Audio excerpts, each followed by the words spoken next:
So we decided to hop a plane and go down to Madrid. And it wasn't that many people speaking English, in Madrid, Spain. They spoke Spanish. Well, I took a little bit of Spanish when I was in high school here in Oklahoma City. And so, I could pick out a few words here and there and make my way a little bit. We went one day on a tour to the King's Palace. We wanted to see how the king lived. And on the way back, I said to my girlfriend, I think we're low on water. They tell you to drink bottled water only, something like that. So I said, when we get close to the hotel, as if I knew my way, which I didn't, I said, we'll just stop. We'll just jump off the bus at the grocery store nearby and get some water for the room and do it that way. And she said, okay. She was following me. That's blind leading the blind, right?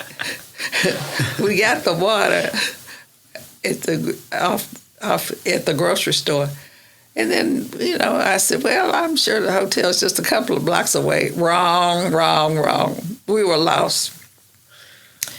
And there were no taxi cabs, nothing, barely any traffic at all. A lonely car every once, and we among all these huge buildings. And I thought, oh, we're lost. And we couldn't even flag down a taxi because you didn't see any. And while I was trying to figure out how to get back to the hotel, we passed this small building amongst these huge buildings. These buildings looked like they were a block long. And I saw Charlie Christian's picture on the cover of a book in this window. It was just sitting there on this little tripod. And I forgot I was lost, and I thought, oh, gee, I've got to get in here and find out what this is all about. I'm in Madrid. Pinch me. So I go in the little store, and it's a music store. And so the guy, I said, that book you have in the window? He says, yes. I said, what is that? He said, it's a music book. They teach Charlie Christian music. They have a Charlie Christian music course over here. And I thought, well, I need to buy that. And he said, well, that's the only one I have. He said, you're on the campus of the University of Madrid. And I said, oh, that's why we don't see any cars. He said, yes. And so I said, well, he said, that's the only one I have. I said, I'm sorry, but you have to sell it to me because if I go back and tell it, they won't believe me. So he sold it to me. I said, now then, you have to tell me how to get back to the hotel. So he told us, we could walk a couple of blocks another way and then another block, and then, I could see some cabs. So that's how we got back. But Charlie Christian just stunned me over there in Madrid. So that's Charlie Christian. He's known worldwide.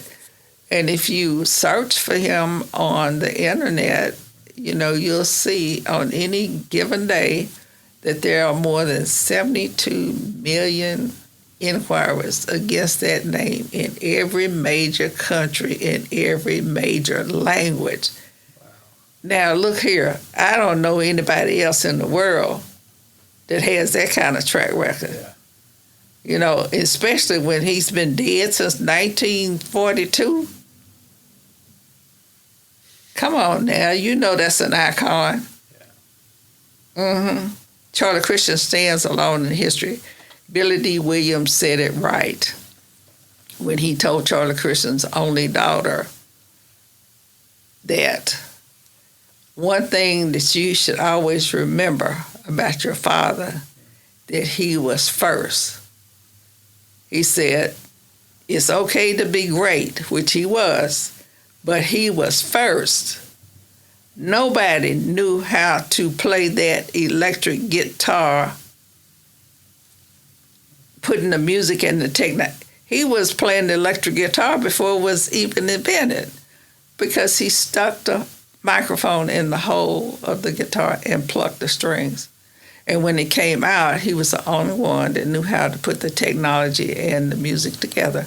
And he took off, and that's why Benny Goodman loved him so. And Benny Goodman didn't think that at first, because he thought he was a country bumpkin. And by the time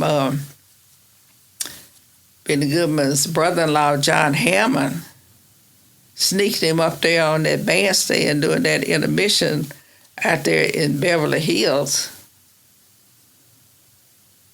and the people danced and danced till they couldn't dance anymore, Benny Goodman didn't need any more convincing. And he was, a lot of people say, in fact, John Hammond said he thought that Benny Goodman probably took credit for a lot of the songs that he put his name on, because he's a very creative guy, had that music knowledge like nobody else.